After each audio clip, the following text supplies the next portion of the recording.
They told me I was too young to understand what was really going on.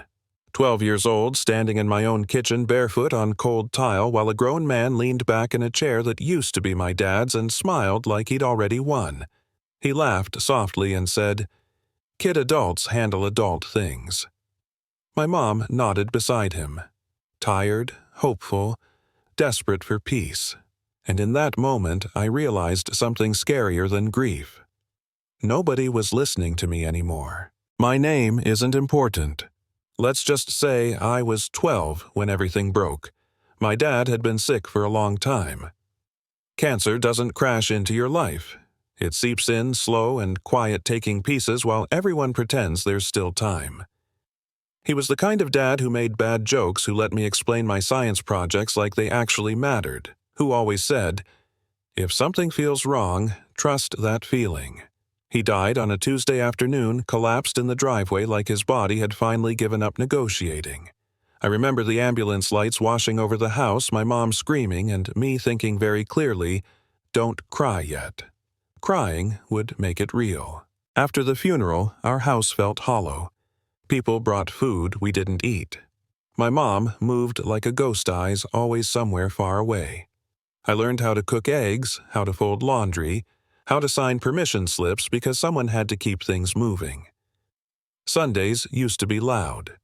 After my dad died, they were just quiet meals and the sound of forks scraping plates. I was carrying weight that didn't belong to a kid, and I didn't know how to put it down. Then, one day my mom smiled again. Not a small smile, not a polite one. A real one. That should have made me happy. Instead, it made my stomach drop. The smile came from her phone. A message. A man named Victor. That was his name, at least the one he used. A few weeks later, Victor showed up at our door with perfect teeth, expensive shoes, and confidence that felt rehearsed. He shook my hand like I was a coworker, not a kid. "You must be the smart one," he said, winking. It didn't feel like a compliment. Victor slid into our lives fast. Too fast. He knew where things were in our kitchen by the second visit. He sat in my dad's chair without asking. He talked about the future like it was already signed and sealed. And on his third dinner with us, he asked about money. Casual, friendly. Like he was asking about the weather. "Your husband left you pretty well set up, right?" I watched his eyes when my mom mentioned the insurance. They changed. Just for a second. On, off, like a switch. That night, I couldn't sleep. Something didn't add up. So I did what kids do now. I Googled him. Victor Hale, financial consultant. Nothing.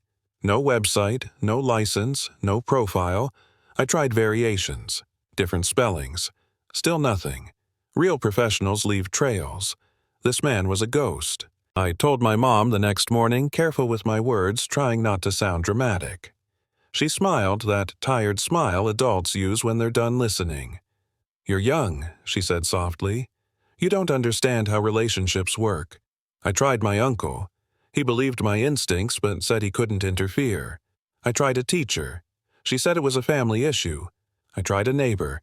She said my mom deserved happiness. Every adult said the same thing in different voices. "You're too young. You're emotional. You don't see the whole picture." So I stopped talking, and I started watching. Victor was always polite to my face, always calm, always smooth. But when he thought I wasn't paying attention, the mask slipped.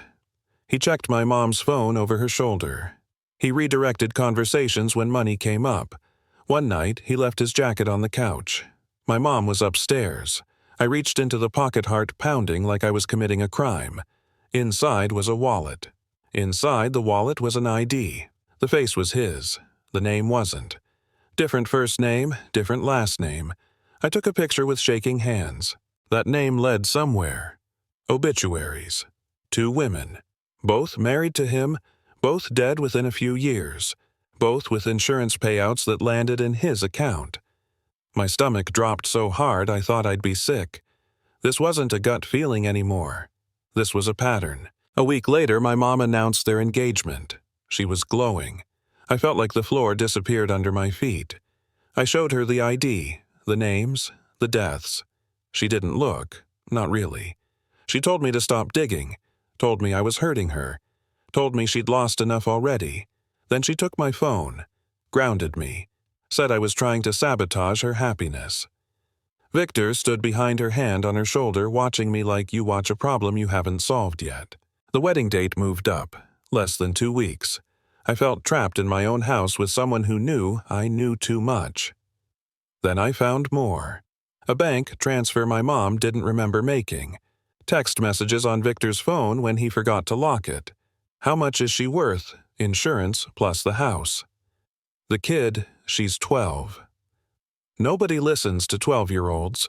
That line burned into my brain. I tried one last time with my mom. She didn't listen.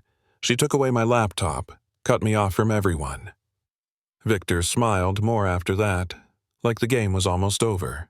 3 nights before the wedding, he stepped outside to take a call. I cracked my bedroom window and hit record on an old tablet I'd hidden. The sound was bad, but his voice came through. Clear enough. He talked about timelines, about moving money, about leaving the country. He laughed when the person on the other end mentioned me. Kids see things, he said. Doesn't matter, no one believes them. I sent the recording to the only adult who'd ever really listened, my uncle. He got a lawyer involved. Fast. Quiet. We didn't have much time. The day of the wedding, everything looked perfect. White chairs, flowers, music. My mom looked beautiful. Victor looked confident. When the officiant asked if anyone objected, the room went silent. I stood up. My legs shook. My voice cracked, but the words came out anyway. I said his real name. I said the names of the women who died. I said he was still married. I said I had proof. For a moment, no one moved. Victor stared at me, then he turned and ran. Straight down the aisle, out the door, gone.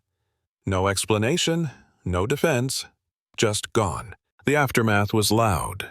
Police, questions, tears.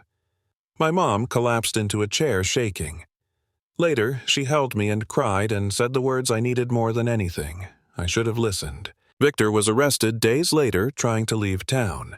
The investigation reopened old cases. Patterns emerged. Things he thought were buried came back up.